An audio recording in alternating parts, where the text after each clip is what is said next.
Hello, SPC followers. Welcome back to another episode. I've got a little explaining to do for this one, but I think you're going to like it, so bear with me a little bit. Once I bring you up to speed, we'll get on to the main attraction for episode 79, and that's a very fascinating discussion with Alex from FlyShirley.com, an AI startup that's all about aviation. So let's get into it. Chandler Tower, Cherokee 4121 Tango is at Chandler Air Service. We have Zulu, and we'd like a south departure, please. What does it say to be an angel? Where does the sun go when it sleeps? Is every star that shines so brightly in the sky another promise I must keep? I should find out it isn't written in the stars. All right, so a bit of an explanation before we dive into it. I'll be brief because this is going to be a long episode anyway. But I decided when I published episode 78, the last episode in late September, that I needed a bit of a break. So I decided to take my birthday month, October, off from the podcast while I recharged a little bit. We had some changes happening with the almost launched fledgling Flightline podcast that I'll get into in a little bit.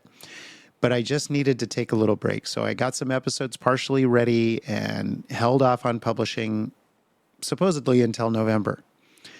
As you know, at that same time, I've been trying to get my CFI check ride scheduled for ages, and I wasn't sure when it would happen.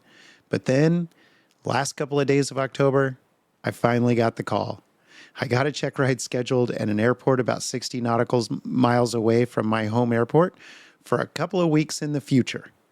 So now, about the time I was going to be starting the podcast publishing again, my focus turned to relearning how to fly and how to pass a CFI check ride. As you can imagine, all my focus turned towards that. And once again, I had to forgo publishing for a little bit. I had a lot of cool stuff already in the can, but now didn't have time to finish the edits and do final publishing, etc. So I decided to wait another month.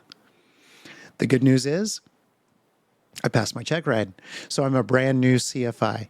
The bad news is I ended up taking 2 months off from the publishing instead of the one that I had originally planned. That said, I'm now back, and I've been wanting to get this one out for quite a while. It's really interesting. Now, there's one more thing. Tiffany and I originally recorded this for, like I said, the fledgling Flightline podcast. So that's what you'll hear when we're talking to Alex. A couple of months ago, though, Tiffany and I decided to pause the launch of that podcast, at least for a while, as her situation was changing and we couldn't put the focus on it that we had hoped we'd be able to. We want to do it at some point, somehow, but the good news is I can focus on the Student Pilot Cast even more. And since we already have a community of listeners here, I'm glad that this interview will get more eyeballs and more ears on it anyway by releasing it as a Student Pilot Cast episode. As you'll see from the discussion, it does have a bit of a student and learning orientation anyway, so it fits right in. So you're basically up to speed at a very high level, and we're back to publishing weekly for the Student Pilot Cast. I certainly appreciate everyone's patience as I recharged and then supercharged for my check ride, and then relaxed a bit over the Thanksgiving holiday. So I hope everyone also had a good relaxing holiday. As always, please reach out with questions, suggestions, ideas, feedback, everything. You can find me via email at bill@studentpilotcast.com or use the contact form on the website, or even via X at Billwill. That's Bravo India Lima Lima, Whiskey India Lima. So with that said, I hope you enjoy episode 79, and don't call me Shirley. All right, welcome back, everybody, to the Flightline podcast. We've got a really special episode tonight. We're sitting here with Alex List, who's part of the team at Fly Shirley. And Alex and I met sort of in happenstance while we were looking at one of the other vendors at Oshkosh that had to do with large language models and what we sometimes refer to as AI. And so we got to talking and said, hey, you know what? We should really get together and talk about this on the podcast. So, Alex, welcome to the Flightline podcast. Thank you very much. It's good to see you and Tiffany. Excellent. So, tell us a little bit about first Alex, and then we'll get to Fly Shirley. Sounds great. So my background is actually in apps and technology. So in high school, I taught myself how to program iPhones. I had some of the first iPhones in the App Store, ended up winning an Apple Design Award. I got into MIT and I decided to study aerospace because I felt I already knew computer science somehow. And so I studied that for 3 years. I ended up dropping out and making a startup, coming back and switching to computer science. And then I got my private pilot's license, went back, got my master's in kind of a combination between aerospace engineering and computer science. And I ended up having the opportunity to lead flight simulation at a company called Beta Technologies up in Vermont. They're an electric vertical takeoff and horizontal flight airplane company. They make some of the coolest electric airplanes, but also have some of the best sims that you'd ever see on the planet. These amazing full dome, half dome, wraparound flight sims. Really, really sweet. I worked on enabling the simulated flight test and instructor operating stations, helping with the avionics transition. Had the opportunity to bring some of my thesis work into the avionics. When you're flying these new airplanes, it's a little bit different. And we ended up building about 8 different VR sims and flight domes throughout the country. So I left when the airplane was entering production and worked at a leading aircraft autonomy company and had the opportunity to work with some really great folks over my career. Ended up starting Fly Shirley in March after some, and we can get into this a little bit more, after there was a little bit of an accident that my friend had. And I wanted to be able to build something that could make a difference for aviation safety. And so I started by building something that you could fly with in a cockpit. And so you could fly with Shirley while I was flying my DA-42. I could ask questions and things like this, but there's some limitations. And so one of my friends actually, I have a couple friends at X-Plane, and they said, hey, why don't you try launching for sims first? You wouldn't have the issue with hallucination. This wouldn't be a problem. You wouldn't have issues trying to keep things online versus offline. And you would be able to sort of deal with all these noise issues really easily. So anyway, we launched for Flight Sim starting at Flight Simulator Expo, and then ended up here. And I'm really happy to see you guys and talk to you a little bit about this sort of journey and the application. All right. I'm itching to get into some of that tech that you're talking about, but I'm going to hold off because I want to ask, why aviation? What got you into aviation in the first place? You said you started with aerospace at MIT, and then you became a private pilot. How did that happen? Why? So that's actually that's a great question. So I always was interested in space as a kid. It's huge sort of, buffs for all the sci-fi movies, runs in the family. I wanted to be, like a lot of folks, I wanted to be an astronaut, but you do the expected value calculation on that, and it kind of falls a little bit short. And so I thought to myself, what's the opportunity that you'd have the sort of the best shot, but you could still kind of, fly around in air or space? And of course, the answer to that is being a private pilot or becoming a pilot in general. And so, I decided to get my private pilot's license, and it was probably one of the best decisions. You have the ability to you have a superpower, right? You could just show up somewhere. You have a flying carpet. Most people can't do that, right? You have a flying carpet. Real, honest to goodness flying carpet. It's amazing.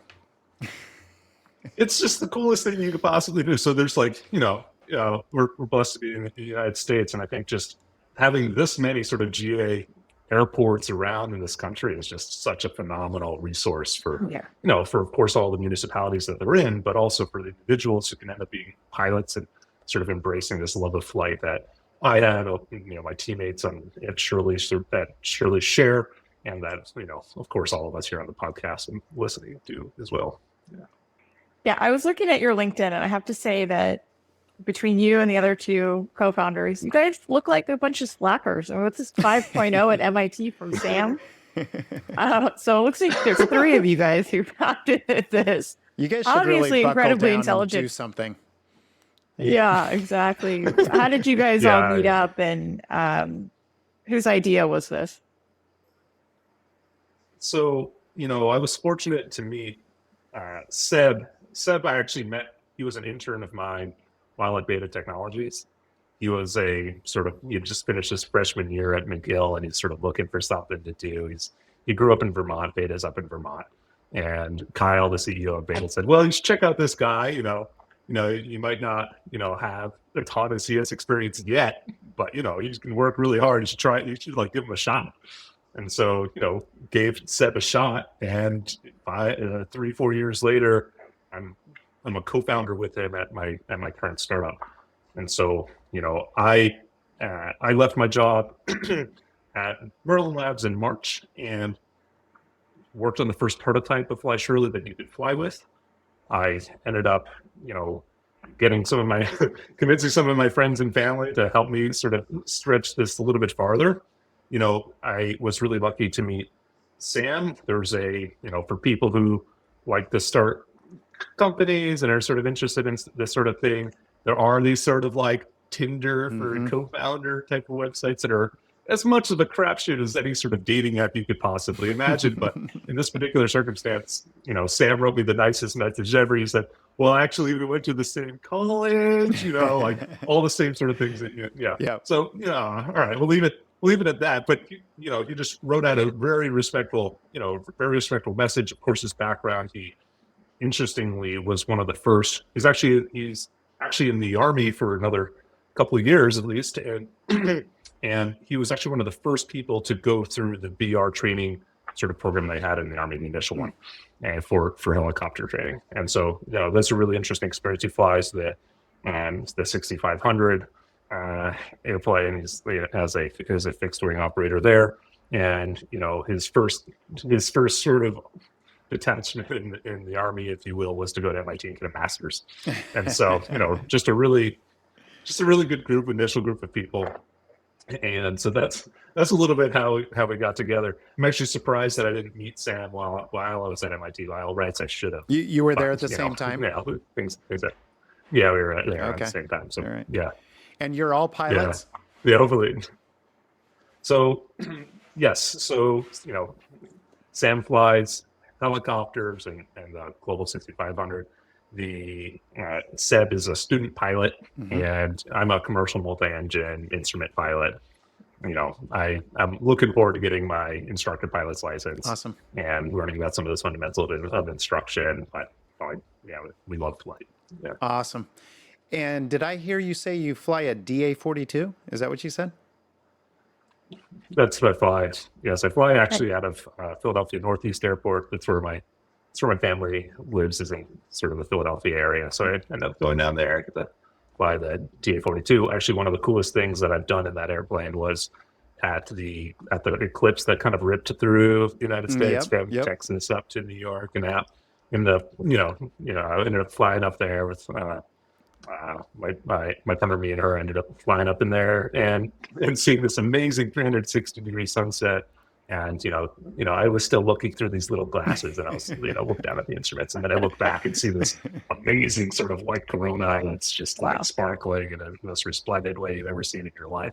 So I would recommend it, not to the point where you don't listen to, your TCAS. Right. But, absolutely go check it out. There was, you'd be in good company. I wasn't in the air for that eclipse, but I did go to Totality in Texas. And it was one of the most incredible things I've ever experienced. So I can imagine it must have been incredible in the air too. You see this sort of wall of darkness kind of flying towards you. Yes. At some, Yes. insane speed. You think it's just like absolute just rain, like the thickest rain you've ever seen in your entire life. But then it passes you, and then you start to see the sort of the light coming around the same way, and just sunset in all directions. Everybody really made fun of me for my reaction to it, because it made me feel so small and so energized at the same time. It was incredible. Yeah. And in the cockpit, it really starts to get cold, and that's interesting. Yes. Like within seconds, you're turning the heat on. Yeah. Yeah, within moments. Interesting. You're just, yeah. Well, I anyway. don't know that I'll be around for the It's really next neat. one that happens in North America, because I am kind of an old guy. But if I am Bill, still here we go around again. and I still have a medical, I might have to try it from the cockpit next time. So that's a great idea. Let's go. I'll bring you. There we go. No matter what. Yeah. Excellent. In any form. Well, thanks for all that background. So, one of the things you mentioned, and as you've sent us information about Fly Shirley, it's clear that, like you said, you started with Sims. Tell us what your approach was with Sims, and then where you're at with the product as it pertains to flying in actual airplanes. Yeah, no, thanks for that. So Shirley is designed to be your AI co-pilot from sim to sky. It's set up so that pilots can just talk to Shirley naturally, just like a co-pilot friend sitting next to them in the cockpit. So Shirley provides training in the sim to help people prepare for lessons and check rides and proficiency. And so our goal has always also been to bridge people from sim to sky. And so in the long term, we're working towards being able to have Shirley apply back in the cockpit. And so, our approach starting with the sim has been to sort of home sim flight users, people who actually just, Microsoft Flight Simulator released a metric, 15 million users at Microsoft, at Flight Sim Expo, they made this new metric, 15 million users, Microsoft Flight Simulator. Sort of this amazing sort of trend of getting more and more people involved, interested in flight through this sort of sim community. And so, we've started with a co-pilot that just really easily connects to X-Plane. We're starting with X-Plane because we're friends with the X-Plane guys. Essentially, all you need to do is you open a web browser and then you go to flyshirley.com and then you hit start call, and immediately Shirley's talking to you and sort of says sort of airplane teammate stuff, mic check when ready, and then you hit connect to X-Plane. You don't have to install any plugin or anything like that as long as you have X-Plane 12. And then it just immediately connects and has a window seat into your sim. And so we just start with this sort of, this AI kind of co-pilot. Shirley's your co-pilot. You talk.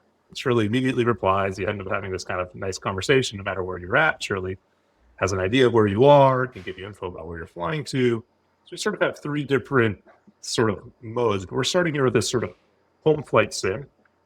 And so folks there, some people just want to, try out different airplanes, cruise around different areas. There's all sorts of reasons why people do sort of home flight simming. Mm-hmm. And then there's sort of we've introduced a sort of challenge feature as well, that we can make challenges, other people could build challenges as well.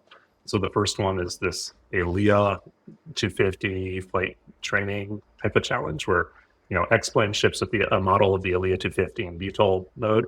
And so with that challenge, essentially Shirley is stepping you through the controls check, stepping you through the sort of initial, how do you hover, how do you have control in that sort of mode, and then how do you transition out and sort of transition back in. And so Shirley kind of walks you through this in a sort of automated fashion. Challenges are really set up for other people to be able to kind of build fun little interactive capabilities. And we have the sort of, for people who use ChatGPT or whatever, we have already sort of, example prompts that you would just follow and be able to create these things. And things like stall challenges that are possible, sort of this, you can have landing challenges of different sorts and explore different areas that you're interested in. We also just launched on Friday, we just launched a sort of the first version of our private pilot curriculum. And so that's really the sort of the first step into training. And private pilot curriculum is really interesting. We end up being able to teach people about some level of, taxiing, from the fundamentals of, what do you do? What does it feel like to actually take a lesson? But to also let people be prepared for their lessons. So let's say you just went out and did sort of turns about a point with your instructor, and now, you're going to go make sure you got it by next week, and you're going to go your instructor's either going to test you at the beginning of the lesson and then have you do something else, or they'll test you at the lesson, and if you don't do it, they're going to make you do it again. And so maybe you'll go and, prepare for that lesson and be able to make sure you really nail it when you get back. And one of the things that we provide with Shirley is sort of feedback while you're doing the maneuver, but we also keep the sort of a data log of you doing that and are able to sort of chart it out. Shirley's able to talk to you about sort of the, the sort of the flight data and sort of your results. You have sort of a indication of what would be to the ACS standards. So some people would really like to be able to prepare for their for their sort of check ride because it's pretty expensive and it's pretty high stress. You don't want to, mess up. And so, to varying levels depending on the fidelity of somebody's sim and their setup and all these different things, we can provide value based on our private pilot curriculum. And so that's live right now. And then we're also sort of working to bridge our way into different levels of kind of commercial environments. We have a sort of a pilot program with actually beta starting September, where we're going to be providing that sort of, training, sort of familiarization to the employees of the company so that they can, when they have VR seats throughout the company. And so when an employee comes by, they can just sort of sit down in the seat and be able to try it out, be able to how do I actually fly this airplane? I kind of forget. I had it on my first day as a lesson for orientation, but I really just want to see what it's like in order to fly Leah again. And it's really fun and kind of interactive and can be pretty inspiring for the employees. Also looking at commercial opportunities at various levels.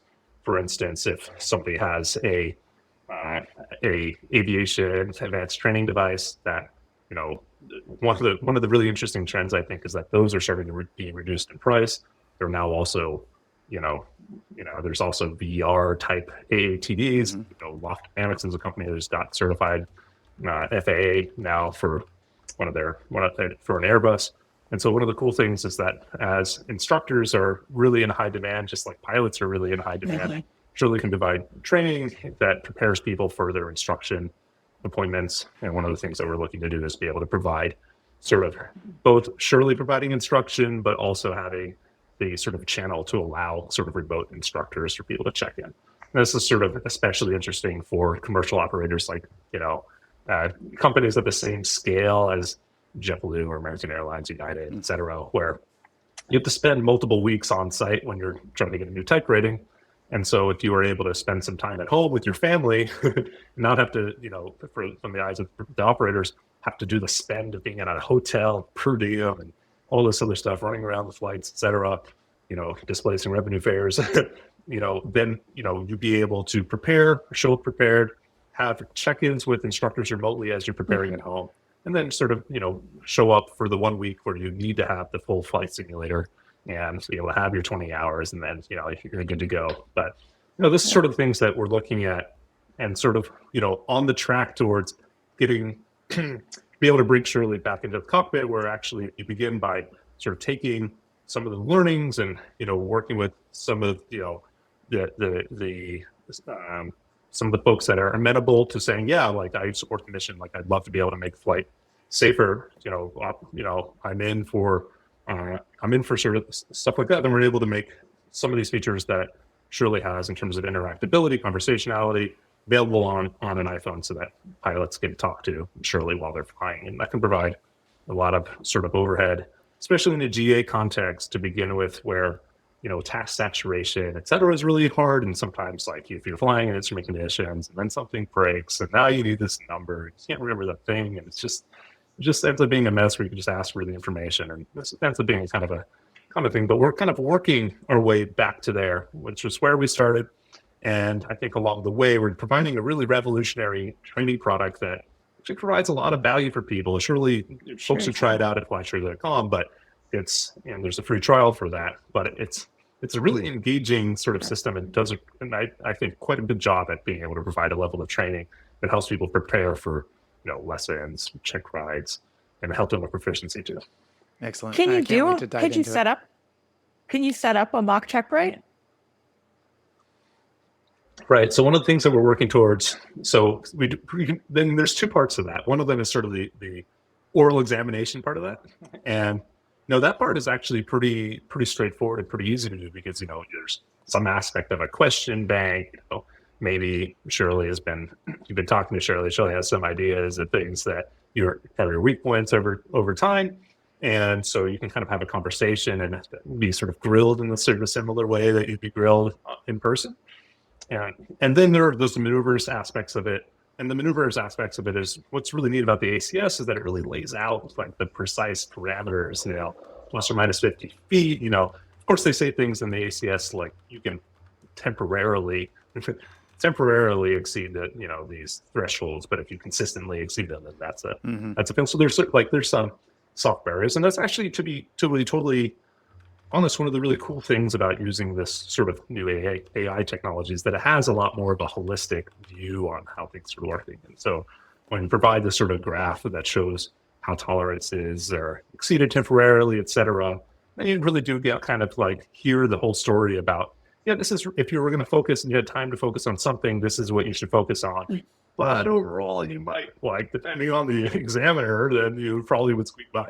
And so, so there's stuff like that. And, there's, so absolutely, that's one of the things they're looking to provide. And I think one of the major sources of value on top of helping people to prepare for their particular lessons and aspects like that. Of course, there's depending on the equipment that they have, and I think maybe we'll get into this a little bit more. There's different things that are probably best suited to help their training at home. A lot of people who are pilots have iPads, probably the majority of them by now, or iPhones. And so there's sort of, equipment amenable to that. The intersection of people that have amazing flight sims that have monitors like wrapping around, or VR headsets with like the world edge leading kind of gaming computers. That's a much smaller subset of folks. But, there's these sort of interesting opportunities where you start to be able to expand, and sort of the trends in the industry are such that you start to be able to see that really good representative sims are sort of making it more out in the customer's hands. Microsoft Flight Simulator gets better and better, as does sort of their number of computers that can run something like X-Plane. And, there's the sort of VR headsets get really a lot cheaper and a lot more accessible. There's other aspects related to AI and also certified sims becoming more affordable and things like that. I think are really interesting trends right now. So, yeah, thanks. And those are all sort of on your, I guess, your roadmap target list to investigate how Shirley specifically can enhance that experience. Right. So, one of the interesting things that I've seen are, so you look at some folks, even some streamers, this person named Swiss001 who made a video about Shirley. It's pretty funny. We could link it or something. But the thing that he says is that he got to start by, learning with infinite flight. And so he got interested in being able to fly because he had this iPad app that showed him how to fly.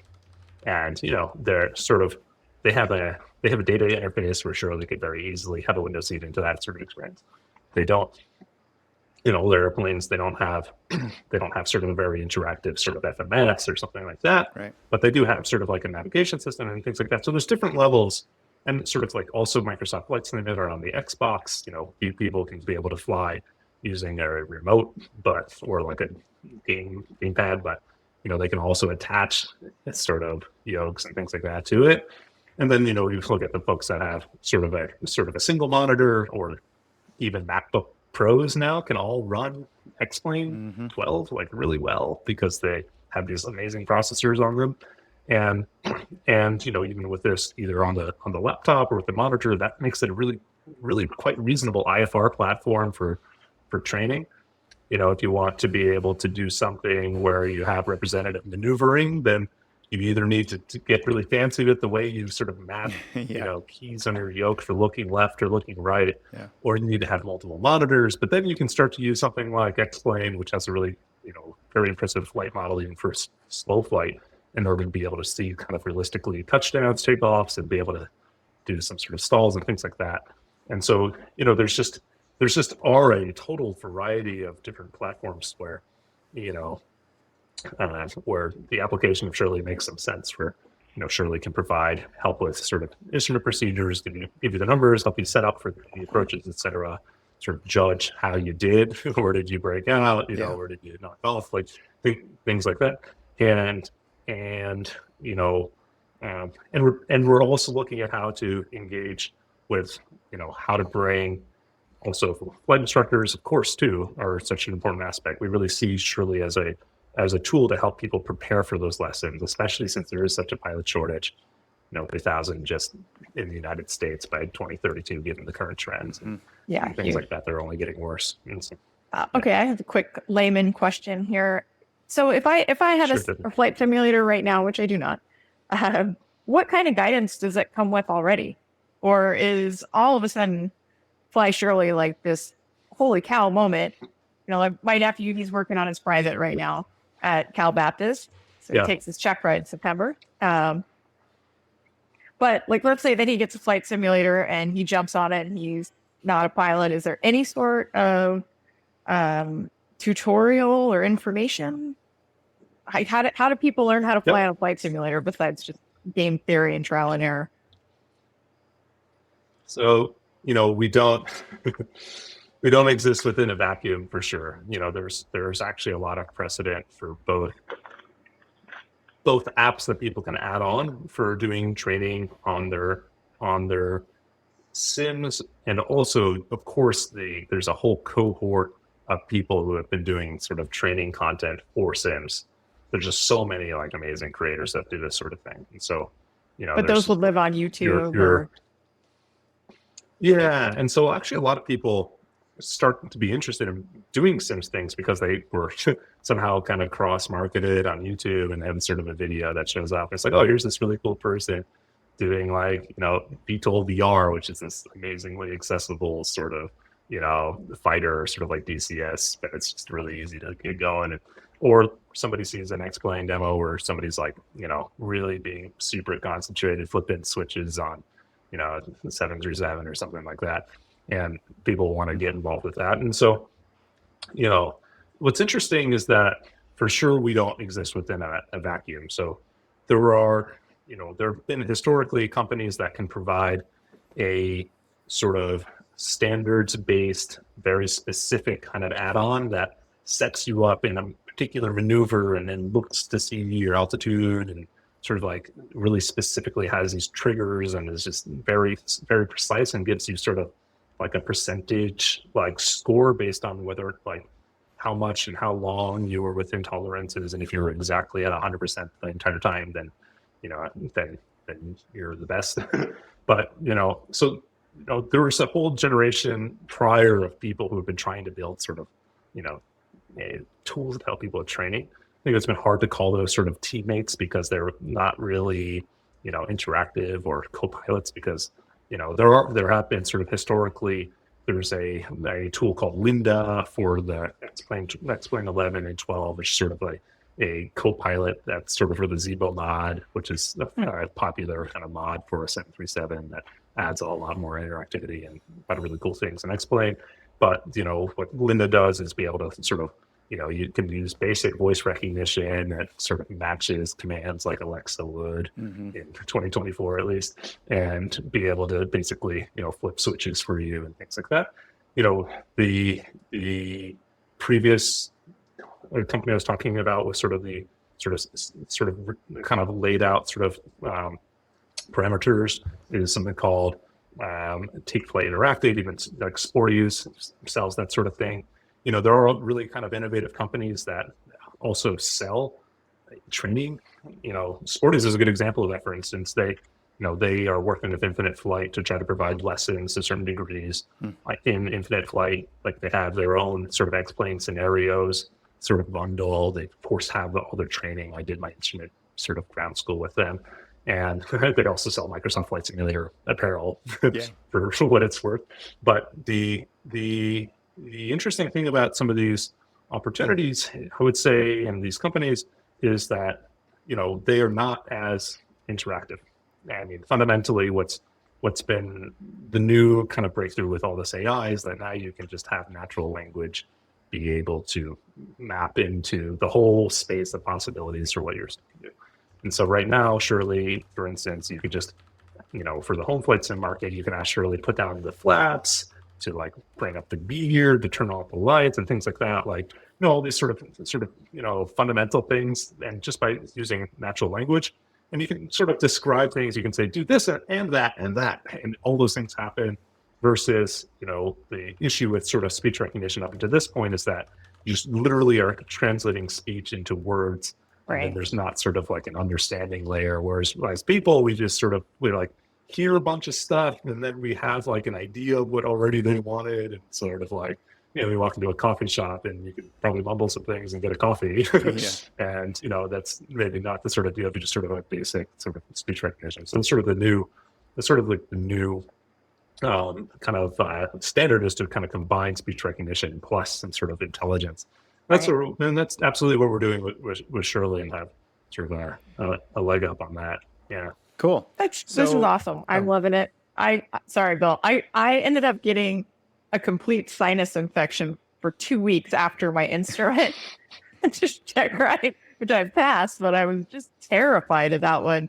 And, as you're talking, it's like, man, something like this would have been so helpful just to sit with somebody else by yourself that is not a real person that you have to face, who's going to go, God, that chick's an idiot. So, Yeah, one the instrument can be brutal because you just have any random symbol on anything. And Yep. it's just, oh God, I don't never saw the DMER. Okay. Yeah, totally agree. I don't know if we want to transition to this, but I am so curious. You had made a comment as to why you started this, what really brought that idea on. I'd love to hear that story.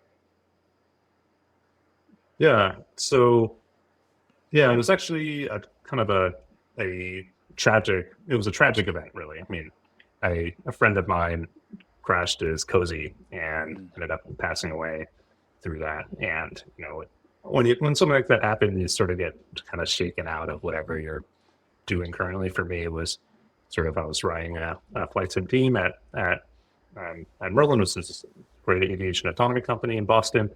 And I sort of saw that there could be an opportunity to make aviation even somewhat safer. It's, I don't know, sometimes when you feel really powerless, you just try to figure out something you can do to help in some way, right? And so I thought, like, maybe there's some sort of a way to apply this new technology and be able to see if it make it safer. And while still appreciating aspects of flight being really worthwhile and fun and sort of, kind of wondrous in a lot of ways. I mean, I think that's one of the things that flying through the eclipse made me remember was that, flying is just incredibly beautiful. You notice it every, a lot of afternoons and evenings when you fly into the sunset or something.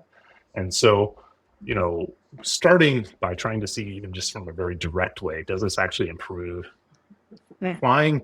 Is there an opportunity to actually make flying safer? And so things that I noticed immediately from a GA context were when there were issues that required digging through a POH, could be 1,000 pages long in the case of a DA42, or things that were like related to numbers that you have to keep on recalling that might not be able to do if your hands are actually on the controls, or if your autopilot is maybe a little unreliable, or if you're in the soup and you don't want to like move your head into weird directions. A lot of opportunities where folks in particular don't necessarily have a teammate or a co-pilot. Right? If you're flying with a buddy or you got a friend, they can do a lot of this stuff, and it's like, that's pretty great.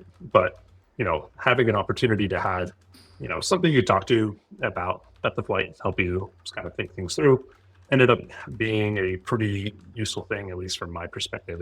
It'd be pretty helpful, but you have to make sure that it's safe. There's no exceptions. Like, you have to make sure that it's not making stuff up. It's not acting wild, that it can hear you, that it runs on your phone without melting your phone or making it like immediately drain and die from battery or something like that.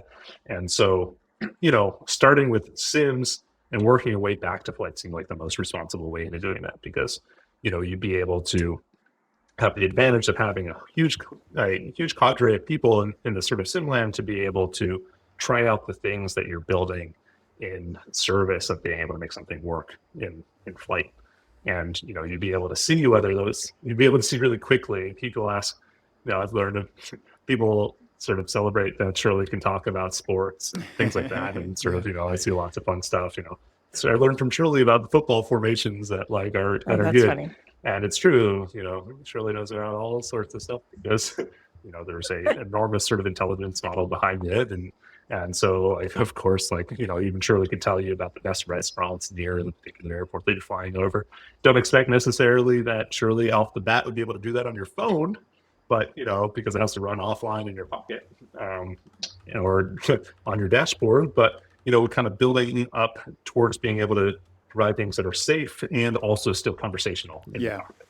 Because it's when you're able to have that context, it's able to hear, hopefully, ideally also be connected into some aspect of the panel. So there's a lot of things to be figured out along that way. However, I think the sort of the value of having something or Shirley or something that you talk to while you're flying is absolutely there, but it takes a lot of work and you got to get it right. So that's Yeah. what we're starting. Right. It definitely takes not only practice and learning on the model and the intelligence models part, but it's going to take learning and practice from the pilots as well. So if you don't mind, I'm going to branch off into a couple of different areas, and I'm going to start with the product itself. And the vast opportunity tonight for me to geek out with you is there, and I want to do it on the aviator and aviation educator side, but I'm going to hold off on that for a second. Perfect. And I want to geek out on the actual product a little bit, if you don't mind. So I'm going to ask you a series of questions that take us down that road. First of all, I know this is an overloaded term. You're using a large language model. You're using an intelligence model. Do you call it AI, or do you stay away from that overloaded term? That's a reasonable question. I think it is. Okay, so I think AI has become the suitcase term Yep. that defines the category of things that use large language models. Yep. There's a whole cadre of people that go into all sorts of rabbit holes about artificial intelligence, and then they're starting to worry about plotting robots and things like that don't necessarily make a lot of sense to me. But starting, I think you know what I'm talking about. Yeah.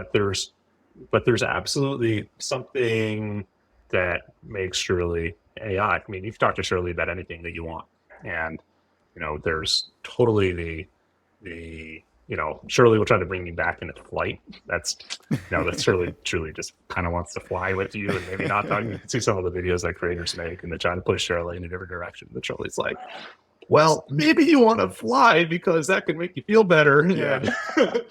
And trying to kind of get away from like something. Yeah. But so,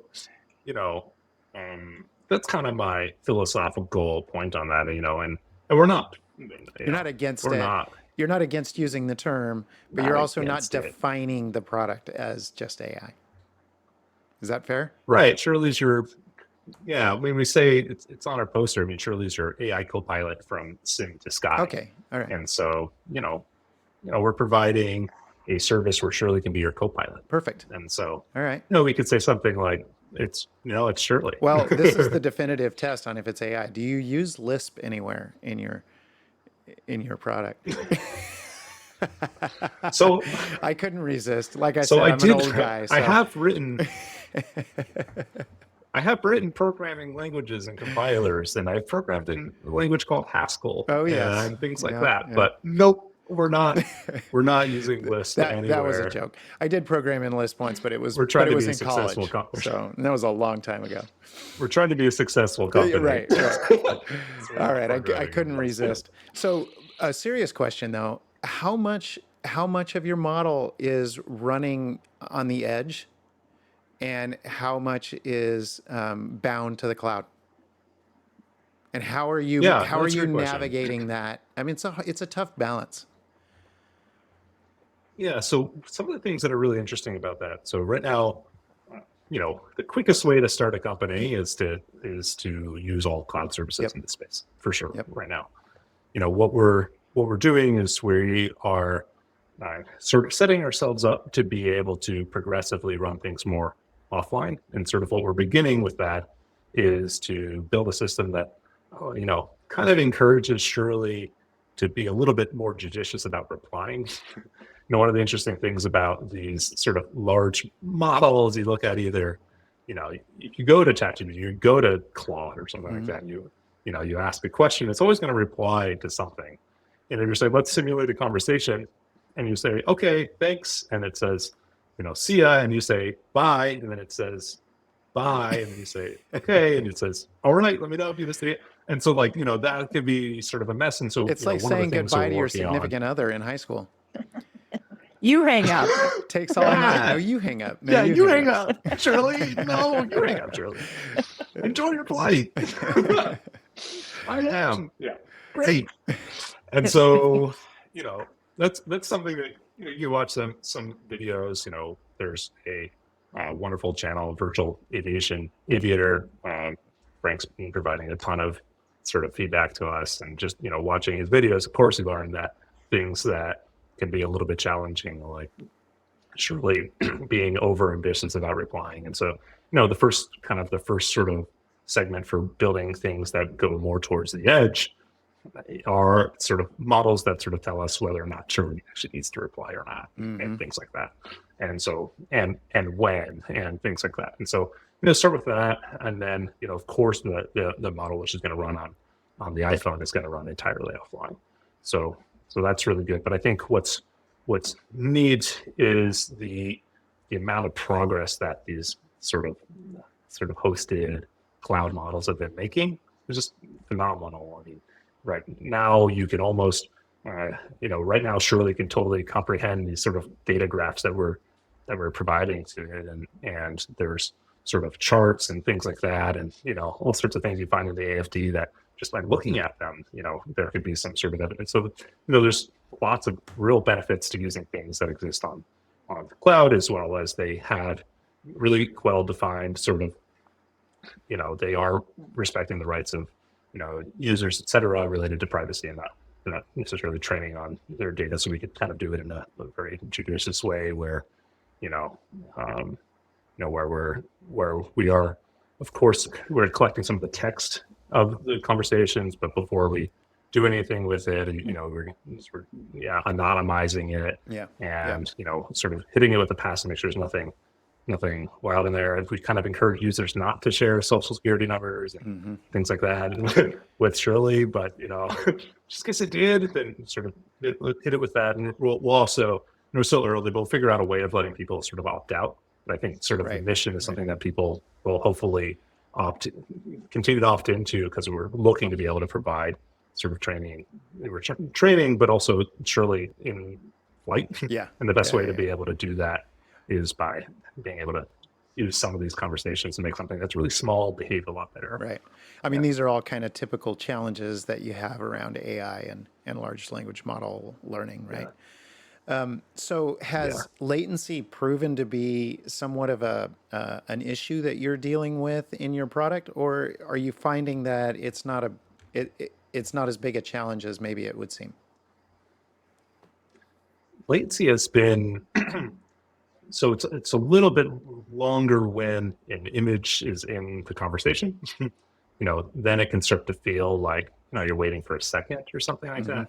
But our current latency is something along the line of is less than a second. It's like 600 or 800 milliseconds, and it ends up being pretty fast. In fact, one of the issues, and the reason why we're focusing on building something that tells Shirley when to not reply is that latency is so low. And so, it ends up being a very, very conversational sort of interaction. In fact, the videos that I sent are, undoctored. There was no time warping in them and or anything like that. And so, I think people are very, very pleased with the latency, but, there are issues where it's a little too low.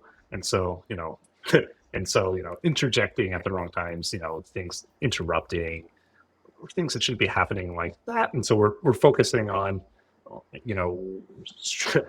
fixing those issues without making the latency too much, although those might increase the latency temporarily while we sort of figure out how to do that better. So this sort of thing is kind of bread and butter, but it's an important aspect of making a co-pilot that actually feels like a co-pilot as opposed to somebody who's the high school, as you say, the high school kind of lover saying goodbye every time they're having an exchange. Huh. When you're planning on making the version for actually being in flight, will Shirley be listening to the radio as well? Will that be the helper that says, "Hey, I think they called you. You didn't reply"? How's that working? So, you can see with some of the existing companies, in fact, there are some very good examples of companies that are providing tools that you can talk to via Bluetooth while you're flying, and they can listen to you while you're flying. The challenge is if you also want to listen to the intercom, so you have to start to have adapters and things like that. And as a software company, you don't want to get into really the business of building adapters or things like that. You want to use sort of off-the-shelf adapters, and so there are some sort of hiccups to doing that. However, I've talked to some avionics makers. They're very interested in being able to provide high-quality transcriptions of things that are happening, over the radio. And so one of the hopes that we have is also through our process of continuing to develop Shirley, that we can provide something maybe to some avionics makers that would allow them to better do the two-stage sort of process of first speech to text and then sort of like a kind of a rough, like an overview pass, an editorial pass of, turning things that don't make sense in certain places into things that make sense. And so, if we could sort of provide that along the way, it'll provide a lot of value to people being able to just sort of see whether or not something was for you, or maybe being able to incorporate a directive into your FMS directly or something like that. So there could be a lot of value there. Yeah, sure. that first step is to digitize it, and then you can start analyzing it. But I guess taking that first step is where you're at right now. Right. Okay, so how does the intelligence model behind Shirley learn specifics about the POH for your airplane, for example? How do you teach Shirley, or how will you in the future? Yeah. So that it's getting the right version of the POH. You can't just get this generically off the internet. It has to be for your serial number, right? It has to be for there any number of things. And then I've got a follow-up question on other data as well that it needs. So go ahead. Absolutely. No, that's great. So if we're talking about the version so if you're working with like a flight school and you're trying to give representative training to the students at the flight school, or if you're working with providing a version of an app that then pilots fly with, you have to get the right numbers. Yep. You can't just sort of, make something up that, I heard on the internet. It can't be a chat VY for GPT type 172. answer, right? That's what I'm getting at. Right. Yeah, exactly. Right. Even though those sorts of answers end up being quite good at sort of a generic case, if you have a drop down like we do in Shirley, where it's like, oh, you're flying a 172. You're like, okay. 172. Okay. Well, so it'll be about this, right? So the process that we'll do is to have a place where people can ingest their own checklist, ingest sort of the POH. We'll have a system that allows somebody just to drop the PDF, sort of, do a first pass, sort of digitizing that, have something clean it up for them. Be like, here's the sort of information that will appear if you ask questions. It'll be from here.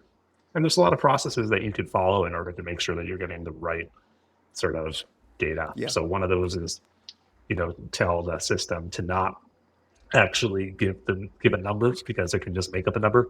Instead, it'll give sort of the sort of index to the place inside, like the section number where that number is found. And you sort of label that number inside of the POH somewhere. And so it outputs the index, and then before you speak anything, you go and you grab that information from the actual book. And then, so you can kind of make sure that, things are, working appropriately. And so this is the absolute stuff that needs to be done prior to shipping in the airplane. Yep. Precisely, but also very important to flight schools before that ends up, shipping out for them. But for sure, it's very important, before getting into the cockpit. One of the things that we'll also be implementing is, feedback. So somebody has a problem with the number, or they're surprised by something. it's important to be able to capture that and be able to essentially incorporate that and say, okay, maybe we should take a look at how this performed. So, feedback and sort of human judgment on whether or not Shirley did something good. And maybe a safe Very word when she's leading you astray, right? Like, okay, leave me alone for a while. The safe word in flyshirley.com right now is, by all means, definitely mute. Oh, okay, perfect. That is the safe word here. Excellent. Okay, so my related question then is, what about future integration? Maybe you have it now, but I'm guessing future integration with other real-time data that might prove handy to assimilate into answers and so on, like ADS-B data, GPS data, data that's coming from ForeFlight, or things like that. Kind of how are you taking that into account? Right. So we're starting by using this really convenient interface that X-Plane just launched called the WebSocket interface that allows you to not have to install a plugin in order to be able to have data go to Shirley. And so that's been really very convenient. We're looking at releasing an app version of Shirley. There are other sort of platforms that provide these sort of data streams. So ADS-B is a good example, but you can have a data stream from Infinite Flight, which is the iPad sort of flight sim, sort of one of the leaders there. And, you could incorporate Shirley that way. Of course, in the cockpit, you could have the GPS from the sky onto your phone, but of course you and the altimeter, actually now there's also altimeters built into phones. Believe it or not, there's barometric sensors. But yes, the ADS-B that comes in has a lot more reliable data. You should use that. One of the things that we've been focusing on as well, and one of the reasons why we are sort of doing this sort of data process is so that Shirley will pay more attention to the particular aviation context. And so one of the things that we've noticed is that existing really big sort of language models are not very good at paying attention to the state of flight. And so even though you might have information related to sort of your altitude and your descent rate and, your bank angle and things like this, the system might not fully be appreciating the fact that you're about to land or you already have landed, and instead rely more on the story to think about, whether you've landed or not. And so part of that is that these sort of models like to sometimes reason best by doing this kind of chain of thought thing. It's like, you could tell it this, you could say something like, okay, Shirley, using the information that you see related to altitude and rate of descent, what would you say we're in the current phase of flight? And then it could say something along the lines of descent rate is 500 feet per minute. Altitude is 500 feet AGL. We're about to land. And, what is really important is to be able to skip those steps and just for Shirley to be able to understand that you're about to land. And so bigger and badder models are able to appreciate those factors, but also by tuning the models using that sort of information, you're able to skip those steps and have it pay more attention to the particulars. Because we've got other opportunities to do this. Sorry, go ahead. Yeah. Well, there's other opportunities also to do things called multimodal models where, essentially one channel is the flight data and then the other channels are the speech. And, you could have two different channels feeding the model so that at all points it has some concept of, your state of flight that it's generating, and also some concept of the story, and the things are kind of, and that's kind of what I had in my mind. Or you can just take it into text land too. Right, and that's sort of what I had in my mind, because we have access to these relatively inexpensive ADHARs and things like that, like in the Century, right? So is that kind of part of your roadmap, is to have that multimodal approach? And that's one of the cool reasons for starting with SIGs too, is because they have all that same data. Got it. You're just getting it streamed from the flight sim. Exactly. And so you could absolutely trade to pay attention to this thing, especially for a smaller model, which would have a lot more trouble paying attention to the correct things without tons of prompting, et cetera.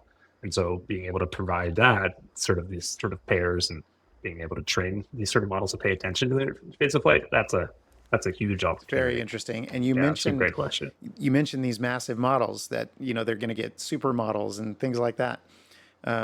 Not the way I thought about those supermodels in high school. It's different.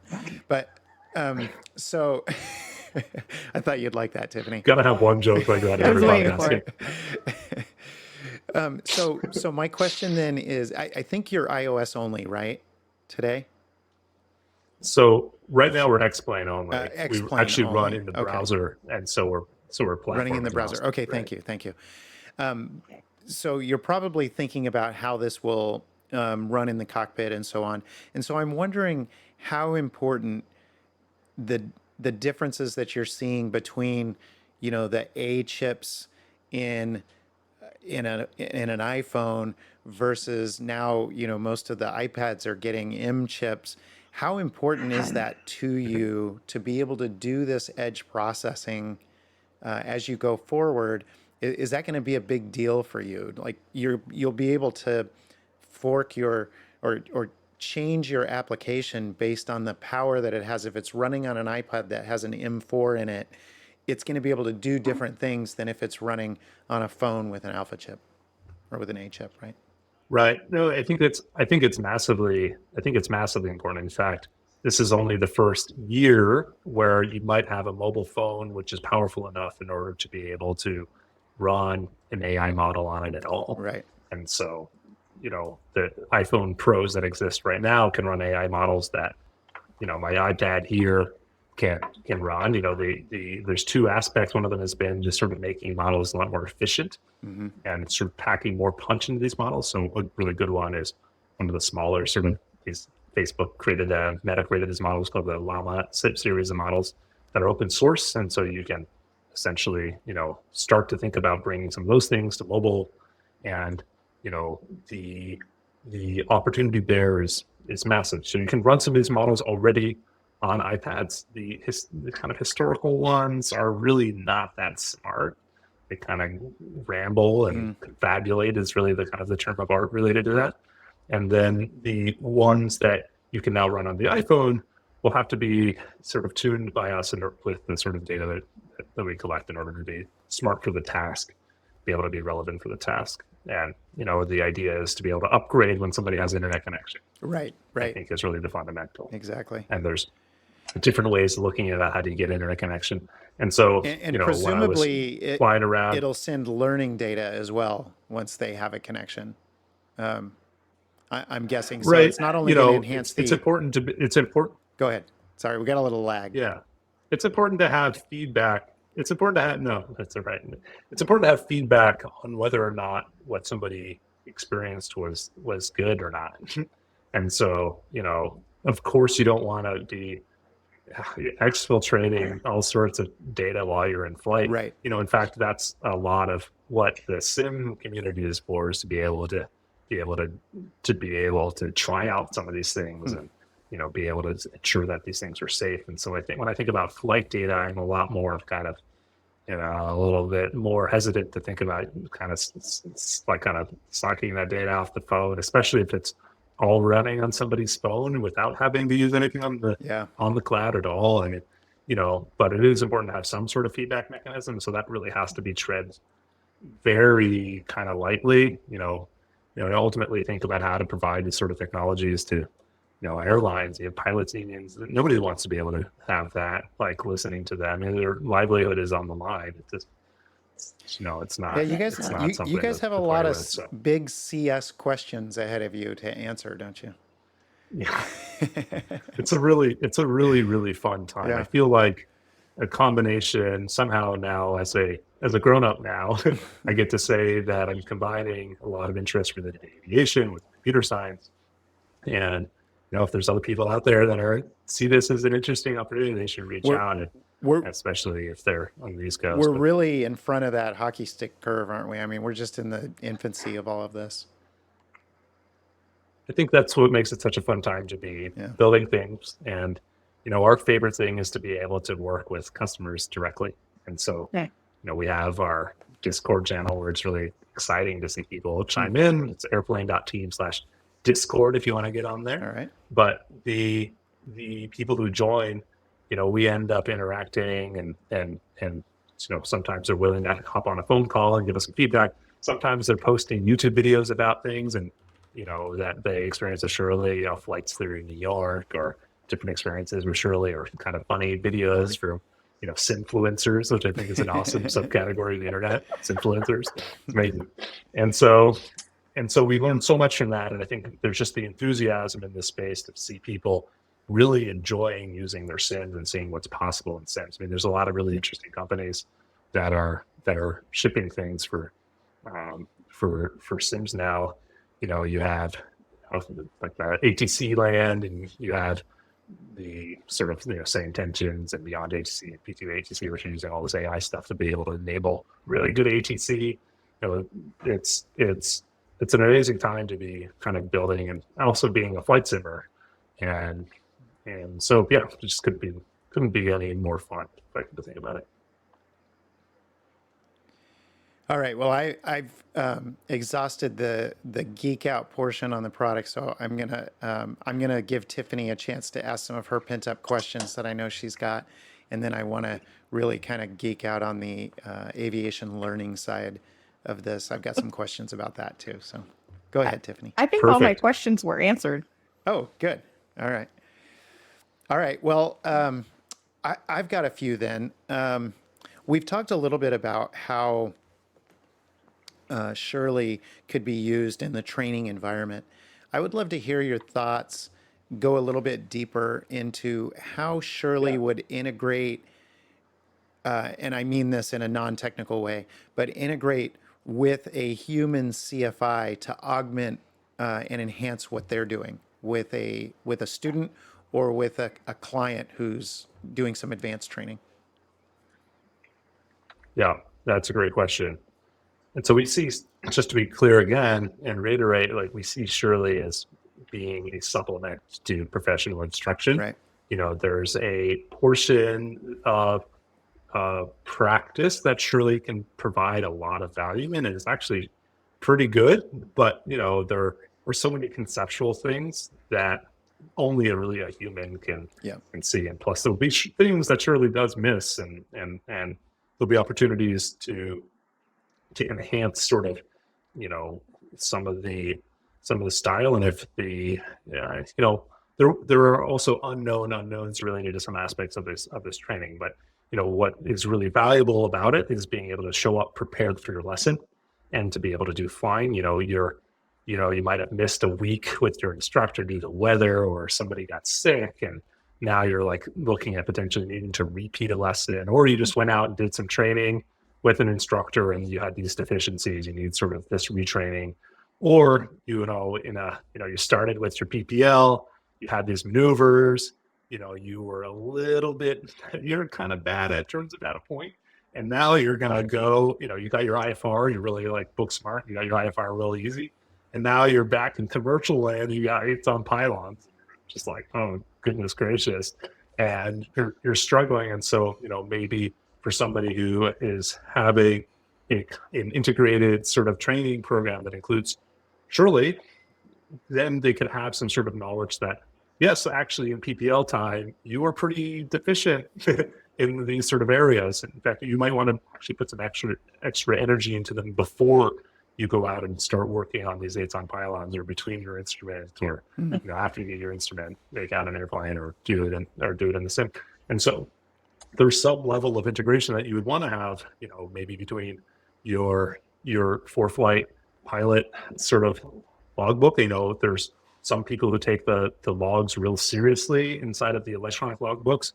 Some people don't take them quite as seriously as the opportunity with the actual paper logbook, because there's a flight track and things like that associated with electronic logbooks. Sometimes you feel like it might not be as influential, but for if that data is there, then it'd be really good to be able to grab that and be able to provide that to Shirley as part of your sort of private pilot sort of preparation, and have your pilot notes related to what did you feel like you did right and did wrong, and what areas did Shirley believe that you might need a little bit more practice on. Include those in sort of a logbook that's integrated between your real flying and your virtual flying, and be able to help people become a lot more prepared. And then to have instructors be able to try this stuff out. Maybe they already used it themselves, or maybe they have heard about it and just think it's maybe worthwhile just to have if you're tired at the end of the day, or like, and what your setup is, and you have like a yoke and your laptop, and now you have to like go to your desk in order to like plug it in. It's like you're kind of tired. It'd be nice to have somebody like provide a little bit of extra to get you over that sort of line. And so you sort of show up, and Shirley's like, let's go. You ready to do blah, blah, blah? And you're like, all right, like I'm just there enough to be able to practice this right now.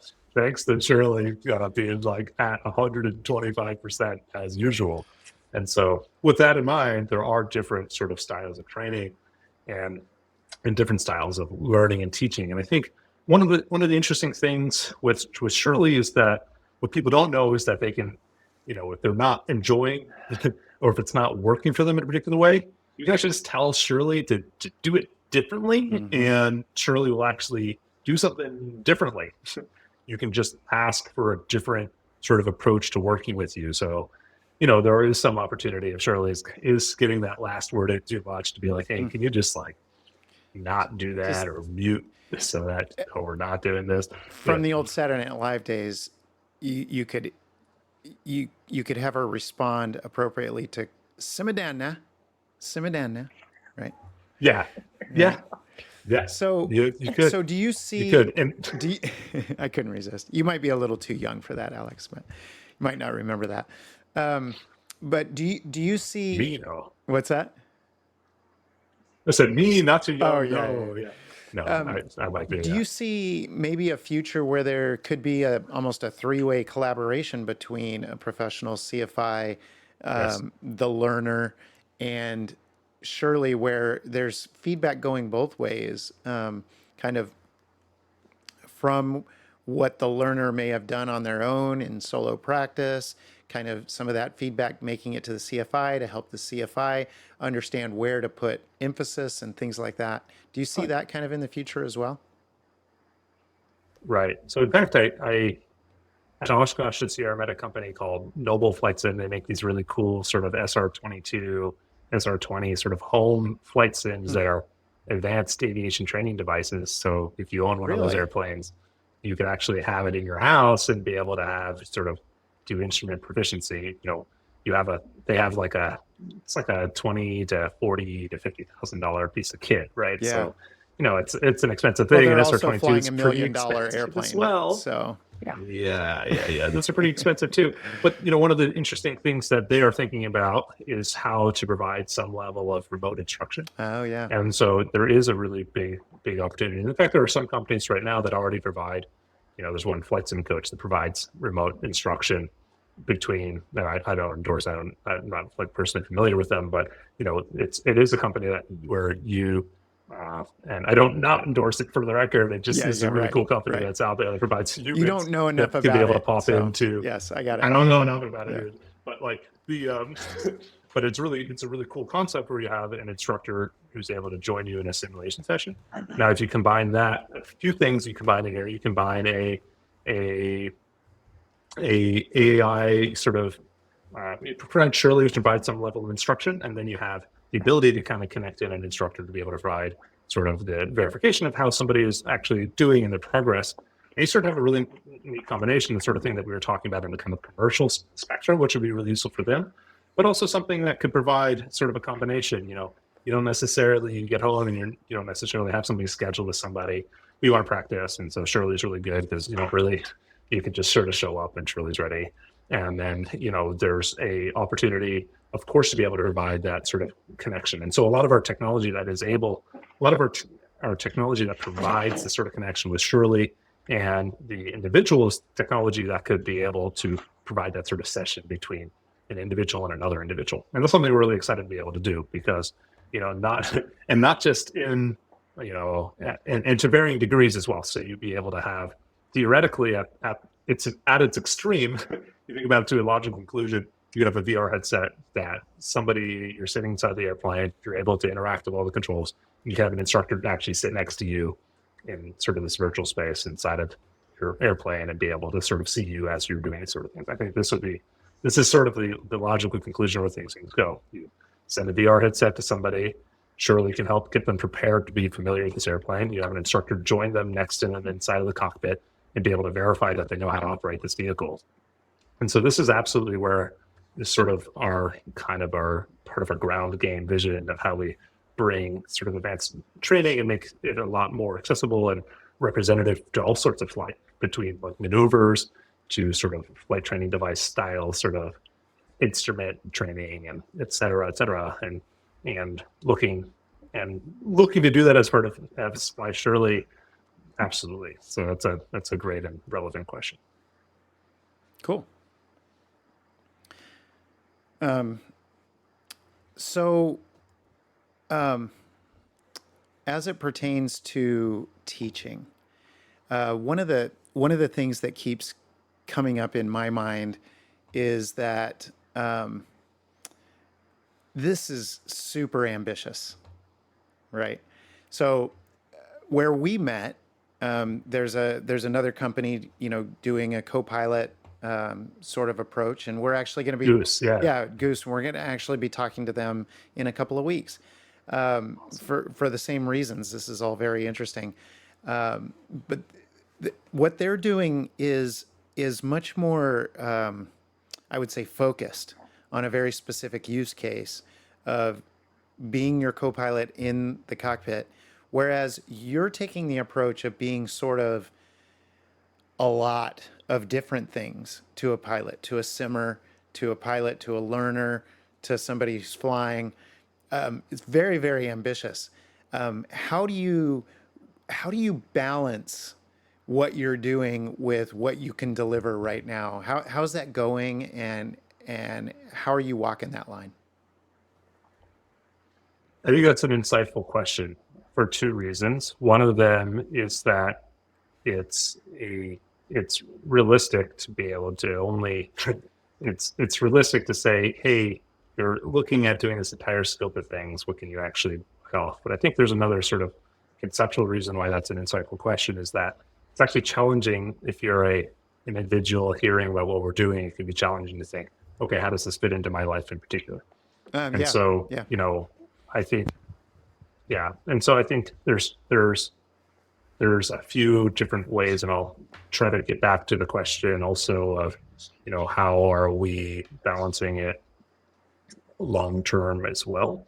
And so the answer to the former question, the thing that we provide right now is a AI co-pilot that connects into your flight sim, and you can either fly with in sort of an open sort of setting. It's not just a detonated flips switches. It interacts with the sim for you. It can be sort of a kind of like a co-pilot. It's your buddy. Smarter Shirley, co-pilot. Shirley. Yeah, it's pretty fun. Right. And the other aspect that we're working on right now is through our challenges system. And so we have this sort of concept that we're building off of, which is challenges. Challenges have enabled us to build sort of fun experiences, from the ALIA sort of training challenge to also our entire kind of training curriculum. And so what we're providing and what we're hoping to get feedback on, in part through having conversations like this, is to have pilots try out this sort of private pilot curriculum and see if it's meeting their needs and be able to give feedback. Mm-hmm. And so, it would be fair to say right now that Shirley is an early adopter's product. So it is absolutely fair to say that, you try Shirley, it works, the product works, but there are things that you can provide feedback on, and then within a day or two, we go and we build it. And you provide that sort of feedback, and you have this sort of iteration process. We're talking August 20th, 2024. Hopefully in a few months, we'll be through that sort of process within private pilot curriculum, just like we're starting to get through that process related to some of the co-pilot stuff right now. And, we'll continue to do that. We're working with a company that has a few hundred employees. And so we'll be getting feedback with them using our product to see how they surely a lot of those people are becoming pilots as well. We're working to develop this product. As a startup company, your major prerogative is to grow. Yes. And so you kind of are like this little silkworm, and you're like trying to find light, and you're like trying to kind of put energy into what works, and like maybe don't worry too much about what's about things that are not really working. And it's kind of like you water the plants Or that the, are growing as opposed to the yeah, you got to the figure out a way arid, to make desolate revenue, soil right? of your garden. That That's not always that clear. totally It's not always that clear when you're doing right. something conceptual like this. It's like, okay, well, where does the revenue come from? It's not that easy of a question to answer. Yeah. And so what we end up doing is we work really closely with the customers that we have. And so we end up having these really close customer relationships where we find out things that are important. We watch the videos that they're posting if they're streamers, and then we end up figuring out how to make their lives better. Fundamentally trying to build something that people want. I think it is still very insightful to be able to say that there are there are a huge number of things that this could be. And there are a huge number of things that we're building towards. I think we're in an excellent position to be able to start with these really kind of large group of enthusiastic home flight sim users, help them bridge from sim to sky, and be able to provide training and integrate with other sort of training platforms and curriculum to help them be kind of having a one-stop shop that could help them get into the cockpit. But the idea that people who trained with Shirley would want to fly with Shirley in an actual airplane because they would have had this experience. And so I think there is a path from sim to sky that makes sense for a company with sort of the data pipelines and things like this that could set up really nicely to make this all sort of possible. Yeah, but if you're a customer today, the question is, if you have X-Plane, August 20th, 2024, if you have X-Plane and you are interested in flying with Shirley and you're interested in training, then it's a great time to get involved. It's a great time to join the Discord and interact. And as we sort of build this out, and we're excited to have more people to work with and learn more about what customers want and sort of build something directly on that. Yeah. Okay, so I'm going to ask a really selfish question, but maybe this will extrapolate to many of your future customers. I think it will. I'm kind of an everyman. So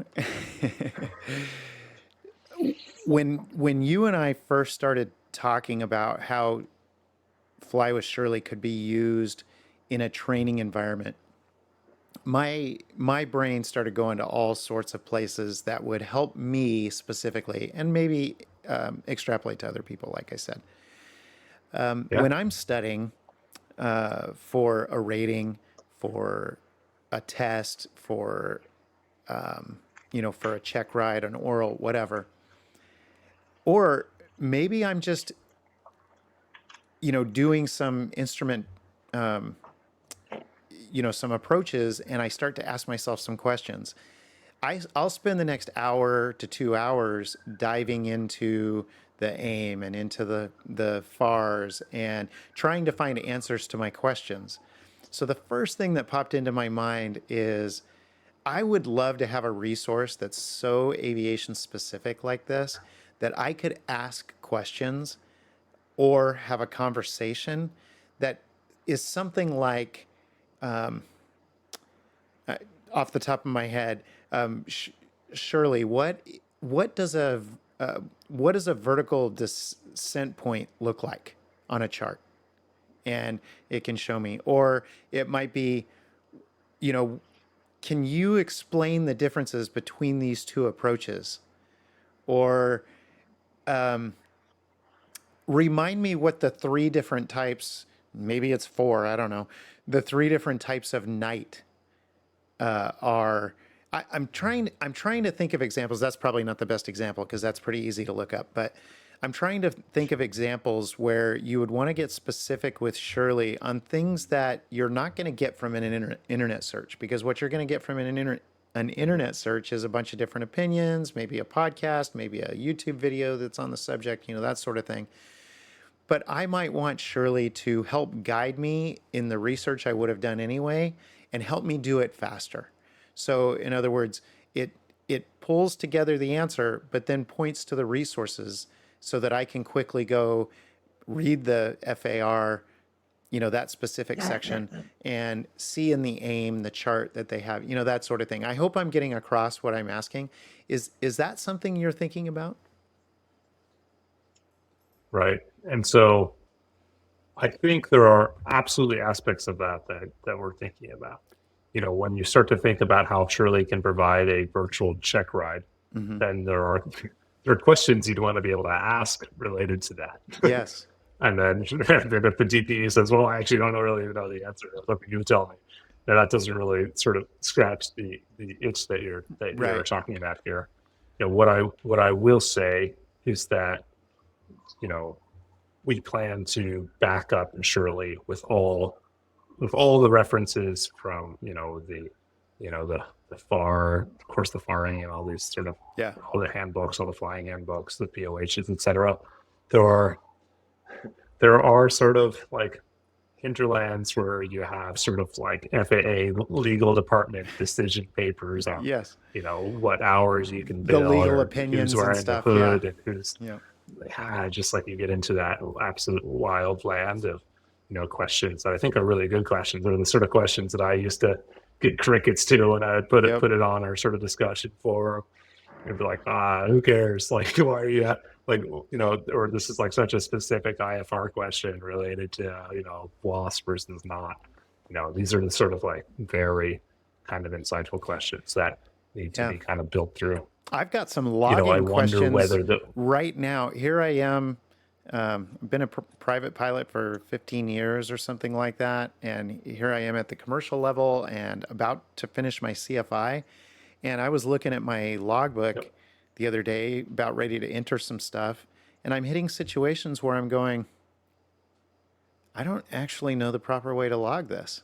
Like, it's not your typical, like, I've got a safety pilot situation, or I won't go into details, but my point is, I would love to have a resource, because I even know that most of my instructors that I know are probably going to go, yeah, I don't know. So it would be amazing to have a resource that would help you discover the answer for yourself by walking you along a path. Well, I don't know, good question. Let's look at this. Well, what about this? And, it would just be incredible to have a resource like that, I think that this could be in the good wheelhouse for companies that are providing sort of ground Yeah, that's true. training materials. Yeah, good point. Where you sort of provide some sort of like AI engine to be able to give some sort of insights related to some of these questions. Yeah. I think with the format of Shirley currently, and as much as we were just talking about how we were intending Shirley to be everything to everyone, Right. You've got it's to not entirely true. You've got to put a limit somewhere, right? Yes. Right. We're bridging from sim to sky, but we're looking to basically be the co-pilot, sort of sitting. Shirley is your co-pilot friend sitting next to you in the cockpit, who can also provide some level of training and instruction, not necessarily going to like write up a PDF that has references to things. Right. Although, like, I will say that we'll come back to you and be able to get your feedback on that in some time. Let's say let's say your what you're saying probably resonates with what a lot of other students experience, which is really stumper questions that are super hard. In fact, I've met some people who are working on these sort of written based, sort of like you type it out, your question, and then it's like providing reference sort of feedback. I met somebody like that at Oshkosh. I wish I had his card at the top of my mind. Again, another person that I haven't tried I barely tried their stuff, and it seems cool. We should check it out, type of deal. But the solution there, I think, is a kind of thing that spits out text that's permanent, that has references, and is very book Interesting. Yeah. We do want to be part of a one-stop, and that is a place where AI can take a lot of advantage. What we'd like to be able to do is be able to talk to you about those sort of things, pull in the relevant information, so that while you're kind of having this discourse, that could be an important thing, or take a note for you to be able to look that sort of thing up, because you might be flying an approach and you're like, my goodness, what the heck is that? Yep. And you want to remember that later, and so you'll be able to have that as sort of a flight note that then ends up in your inside of your logbook, or follow up or action items that happen afterwards. Yeah. And I think it's really cool to be able to think about Shirley as being part of a one-stop shop related to some level of ground instruction, you have a ground instruction integrated with a, you have ground instruction integrated with private pilot maneuvers, integrated with private pilot sort of checks through check ride preparation. And so, I think it is conceivable that we could get into building a whole learning management system that provides a sort of this sort of text-based thing, but we're not doing it right now. And I think that needs to be seen. So I will be the exception to say that we're not saying that we're everything to everybody. Awesome. And that's my example. Look, we came full circle on that. Look at that. That's right. Yeah. Did you say what year you started this? Was it? I see March 2024 on your LinkedIn. Yes, March 2024. It's brand new. They're at their first MVP, basically. Well, a little past it now, but yeah. So Flight Sim Expo was our MVP. That was in July, and so beginning of July. And so we've just been public for a couple months now, and so anyway. Excellent. Well, it's real exciting. It's super fun. It is very exciting, and it's hard to comprehend sometimes where all of this can go. But we certainly appreciate your time helping bend our brains a little bit around the possibilities. And because I know you've been thinking about this a lot more than we have. So we do appreciate your time. Well, it's been like... I think on the pilot cast, I could be wrong. I know we at least used to hang out with the 4Flight guys. They were kind of in that circle, and it was this tiny little startup, and like no one's ever going to let you use your phone in the cockpit. And then look at it now. And so look at it now, it's really exciting to see this. Well, and they're starting to use. Thanks very much, I mean, it's a totally different thing, but they're starting to use big data as well. They're pulling data from those ADHARs and the Sentries to be able to do automatic PIREPs on turbulence, and so they're using models to filter out normal operations so that they can see where turbulence is happening. They know the airplane, they know the type, they know the weight of the airplane, they know exactly where it's at, they know what altitude it's at, they know what direction it's heading, and they're filtering out normal airplane movement, and what they're left with is that was turbulence, and that this is the level of that turbulence. That's pretty incredible stuff. I mean, it's totally different than what you're doing, but the idea of being able to take large amounts of data from a lot of different places and give real-time insights to users of the application, it's really amazing what we're going to be able to do over the next 10, 15 years. I'm going to say that there are so many, these companies that started in the last generation of product, whereas essentially, we had these new iPhones and iPads. How can we bring charts to them and then also make pilots' lives a lot better? Those things have gotten so good. I mean, you look at 4Flight, it's just an amazing piece of technology. It has all the data you could possibly want in the entire world. And now what's really neat about this sort of technological sort of transition is that there are all these really cool companies that exist now to sort of look about this next generation. So you have Goose is a really good example of that.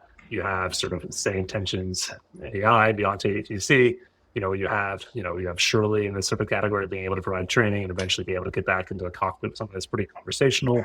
You have companies like Loft Dynamics, which are making sort of VR certified sims for maybe 30, like divide by 20 the cost of the existing certified sims. Right. And it's just an incredible time, I would say, to be a pilot, a simmer, a flight school.